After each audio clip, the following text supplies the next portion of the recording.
વરિયાળીએ ખેડૂતોને દગો દઈ દીધો। રાજ્યભરમાં મહામહેનતે પકવેલી વરિયાળીના ભાવ અચાનક જ ઘટી ગયા। ઊંઝા માર્કેટ યાર્ડમાં માર્ચ મહિનામાં 20 કિલો વરિયાળીનો ભાવ 5,000 થી લઈ 5,500 સુધી પહોંચ્યો હતો, જે ઘટી હાલ 1,700 થી લઈ 2,000 જેટલો બોલાઈ રહ્યો છે।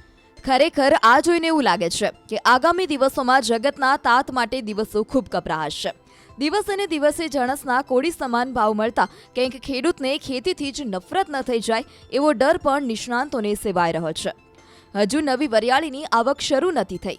નવી વરિયાળીની શરૂઆત થતાં જ હજુ તો ભાવ ઘટશે તેવું માર્કેટ યાર્ડના વેપારીઓ માની રહ્યા છે। ધારણા કરતાં થોડો સ્ટોક વધારે નીકળ્યો છે અને એક્સપોર્ટની ડિમાન્ડ પાછળ જતાં ઓછી આવી છે અને નવો ક્રોપ ખૂબ સારો આવવાનો છે। લગભગ 2 થી 2.5 ગણો સુધી આવી શકે એવી ધારણા મુકાઈ રહી છે। હજી જે નીચલા માલના 1700-1800 રૂપિયા વેપાર છે એમાં લગભગ 300-400 રૂપિયા ઘટવાની જગ્યા છે 20 કિલોએ। તો બીજી તરફ ઊંઝા માર્કેટ યાર્ડના ચેરમેન માની રહ્યા છે કે આ વર્ષની સિઝનમાં વરિયાળીના ભાવ 1,500 આસપાસ રહી શકે છે। જૂની વરિયાળી પણ હવે બહુ વધારે બજારમાં નથી। વરિયાળીના ભાવ અત્યારે તો એકદમ નીચે રિઝનેબલ લેવલે આવી ગયા છે। આ વર્ષે વરિયાળીનો પાક ખૂબ મોટો છે અને વેધર પણ એને અનુકૂળ છે, એટલે આવતી સિઝનમાં લગભગ વરિયાળીના ભાવ 1,500 થી 2,000ની આજુબાજુમાં રહેશે એવી ધારણા છે।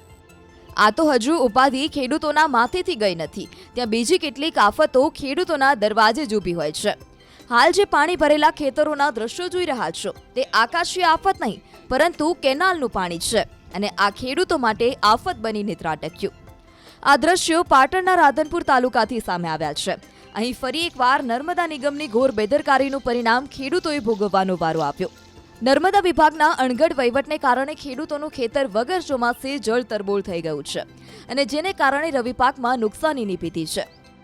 અધિકારીઓને કોન્ટ્રાક્ટર પર રહેમ નજરને કારણે જ આ કેનાલની સફાઈ નથી થતી અને સફાઈ કર્યા વગર જ પાણી છોડી દેવામાં આવે છે, જેથી કેનાલ ઓવરફ્લો થાય છે।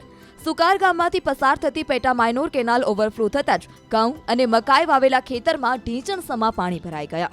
ખેતરની અંદર 2 થી 3 વાર કેનાલનું તૂટવાથી ગાબડું પડવાથી પાક નિષ્ફળ થયેલ છે, જેથી કરી વારંવાર રજૂઆત કરવા છતાં પણ આ કેનાલને રિપેરિંગ કામ કરતા નથી અને રિપેરિંગ કર્યા સિવાય પાણી છોડી દેવામાં આવે છે। સુકાર ગામના અમુક ખેડૂતોનું કહેવું છે કે કેનાલમાં છેલ્લા 10 વર્ષથી સફાઈ કરવામાં નથી આવી। સફાઈ કર્યા વિના જ પાણી છોડાતા વારંવાર કેનાલ ઓવરફ્લો થાય છે। કેનાલ છેલ્લા 10 વર્ષથી આવેલી છે, તેમાં વારંવાર પાણી છોડવામાં આવે છે। પાણી છોડવામાં આવે તે બરાબર છે, પણ કેનાલની સફાઈ કામ 10 વર્ષથી કરવામાં આવતું નથી। કાં કેનાલની સફાઈ કરીને પાણી છોડે, કાં કેનાલનું પાણી બંધ કરવામાં આવે। વારંવાર ખેડૂતને કેનાલ સફાઈ કરેલ નહીં, કેનાલ ઉભરાઈને ખેડૂતનો પાક બગાડે છે। ઘઉં મકાઈ તે પાણી વારંવાર ભરાઈ જાય છે। ત્યારે હવે રાજ્યના કૃષિ વિભાગને એ જ કહેવું રહ્યું કે ભાવની ભાંજગઢનો તો તમારાથી નિવેડો લવાતો નથી। આ તો કેનાલનું કામ છે જે તમારા અને તમારા સાથી વિભાગના હાથમાં છે।